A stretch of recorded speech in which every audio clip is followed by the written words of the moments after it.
Welcome to Vent with Michelle Malkin. On the front burner today, when is a horrific story not a story?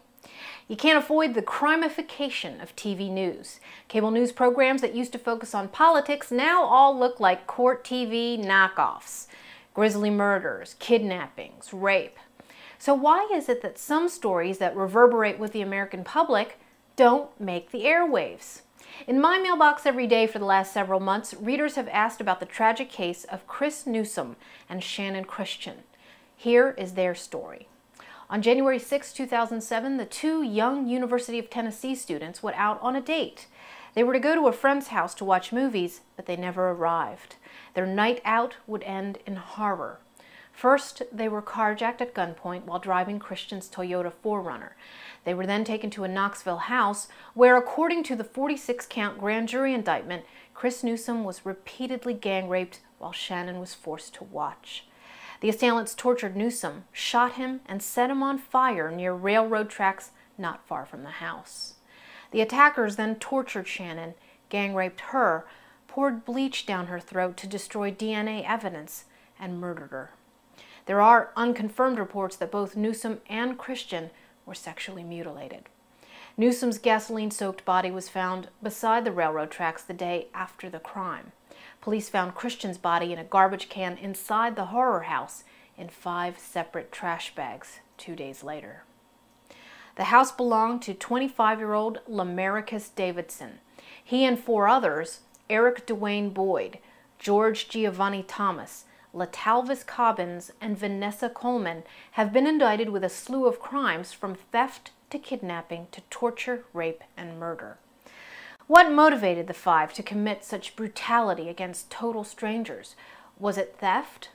They did apparently steal several items belonging to Newsom, but ditched Christian's SUV shortly after the carjacking. Could it be racial animosity? The victims were white, and all 5 of the accused are black. Or could it be something else?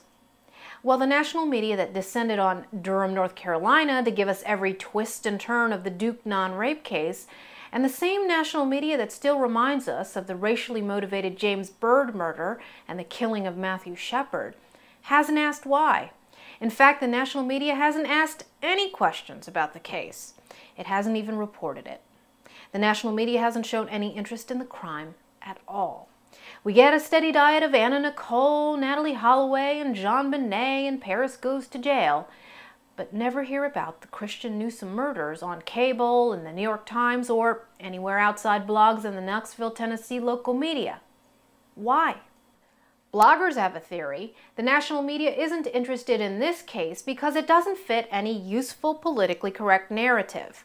The Duke case centered on a white-on-black crime and also fit a class warfare storyline, the rich and powerful exploiting a member of the downtrodden underclass. The James Byrd case was a white-on-black hate crime, and it occurred in Texas, home to then presidential candidate Republican Governor George W. Bush. But this case, an attractive white couple murdered by 5 black thugs, doesn't seem to fit any political agenda. It's not a useful crime. Reverse the races and just imagine how the national press would cover the story of a young black couple brutally murdered by 5 white assailants. The details of the crime make it a national story. The brutality and the horror make it a story. The 5 accused will soon face trial, and at least 2 may face capital punishment. That should make it a story. But somehow it ain't fit to print or air by MSM vultures too busy picking at the latest celebrity carcasses. Till next Vent, I'm Michelle Malkin for Hot Air.